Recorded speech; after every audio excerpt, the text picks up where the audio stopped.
سعودي عربستان روان کال تر ټولو ډیر پاکستانیان اعدام کړي دي. د رسنیو د راپورونو له مخې روان کال تر دې دمه د سعودي عربستان حکومت 26 پاکستانیان اعدام کړي دي. سرچینې کاږي دمګړی د سعودي عربستان په زندانونو کې زرګونه پاکستانیان بندیان دي او پر ډیرو د بیلو جرمونو د ترسره کولو له امله محاکمو د اعدام حکم صادر کړی دی.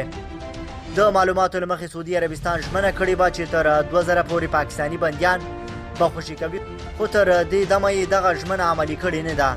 په سعودي عربستان کې زرګونه پاکستاني وګړي کار کوي چې ډیری وخت په لویو او وړو جرمونو کې ښکیل هم وي.